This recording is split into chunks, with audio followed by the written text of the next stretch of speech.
Hello बच्चों, मैं मंजू पाठक। आज मैं आप लोगों को संस्कृत के आदर्श छात्र इस पाठ का अभ्यास कार्य इसके बारे में आज बताने वाली हूँ। चलिए शुरू करते हैं। पहला है, निम्नलिखित प्रश्नों के उत्तर संस्कृत में दीजिए।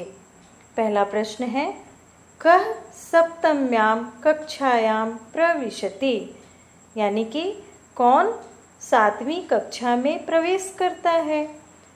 उत्तर हो जाएगा इसका, अध्यापकः सप्तम्यां कक्षायां प्रविशति, अर्थात अध्यापक 7वीं कक्षा में प्रवेश करते हैं।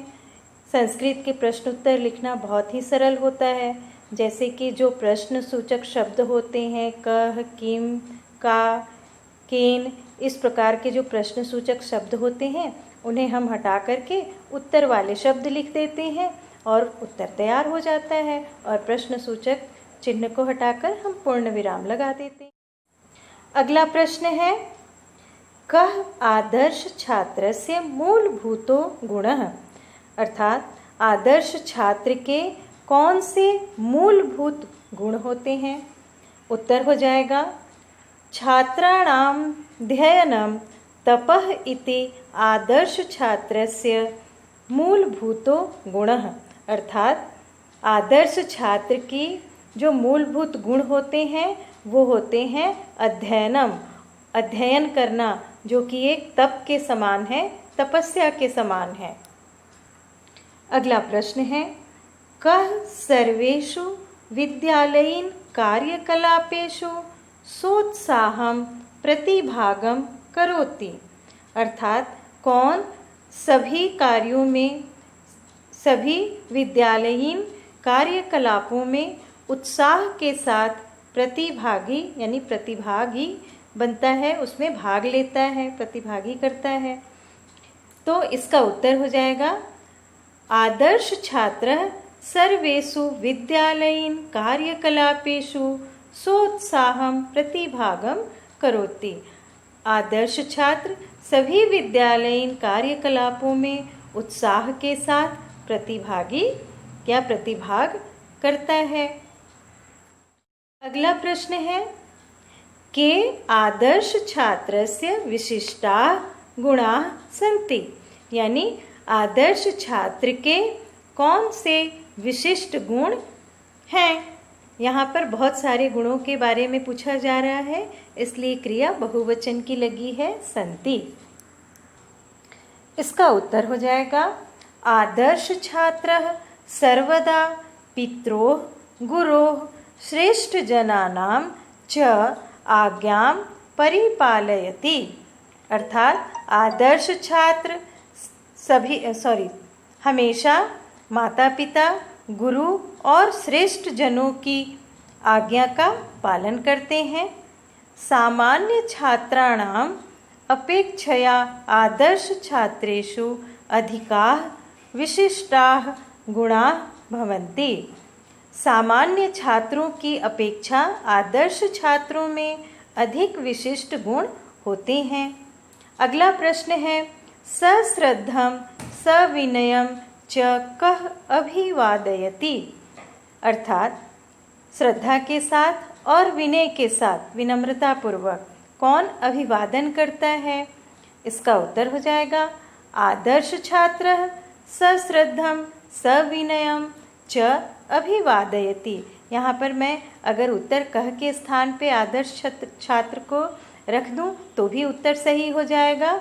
जैसे सश्रद्धं सविनयं च आदर्श छात्र अभिवादयति, इसको मैंने थोड़ा सा चेंज कर दिया है।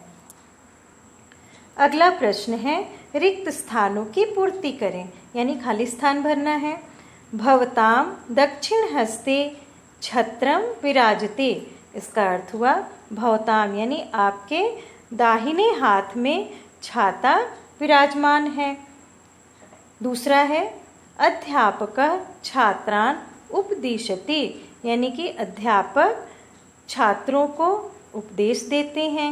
यहाँ छात्रान यानी द्वितीय विभक्ति बहुवचन। अगला है, आदर्श छात्रः माता पित्रोः चरणौ सादरम नमति।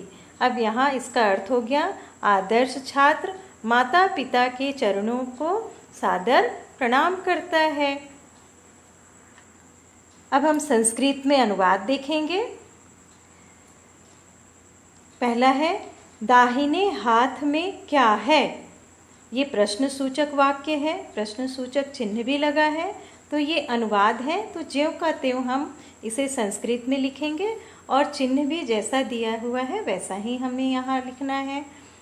दक्षिण हस्ते सप्तमी विभक्ति, यहाँ पे हाथ में सप्तमी विभक्ति लगेगा। दक्षिण हस्ते किम विद्यते।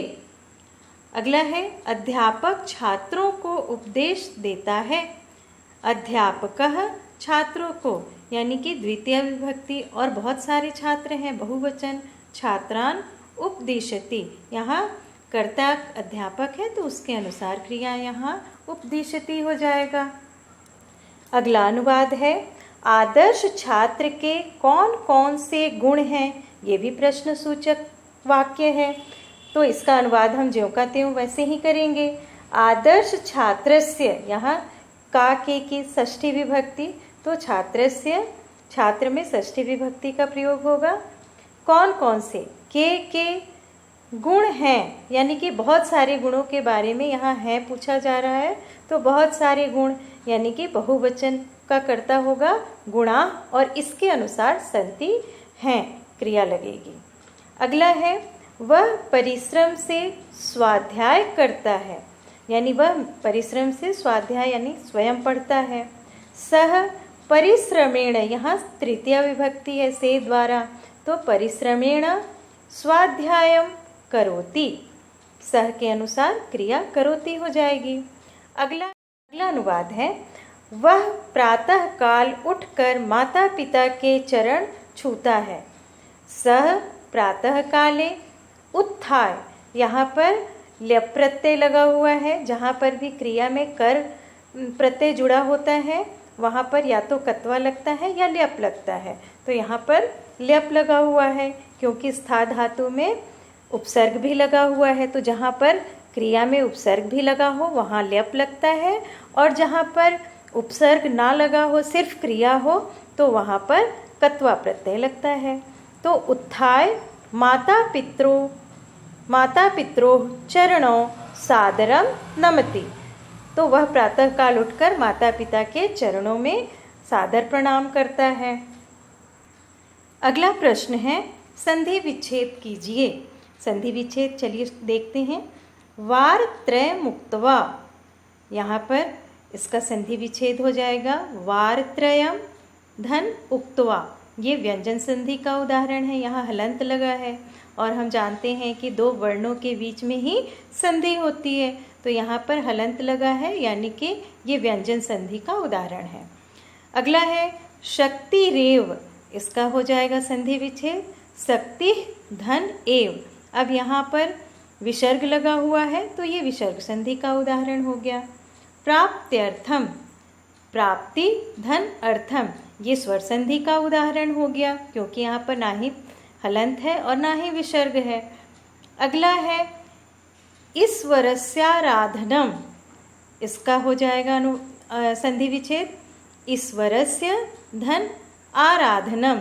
यहाँ पर स्वर संधि है, वो भी दीर्घ स्वर संधि का उदाहरण है क्योंकि यहाँ पर भी हलंत और विसर्ग कुछ भी नहीं है, तो ये स्वर संधि का उदाहरण है। यथोपलब्धम, अब इसका संधि विच्छेद होगा यथा धन उपलब्धम, ये भी स्वर संधि का उदाहरण।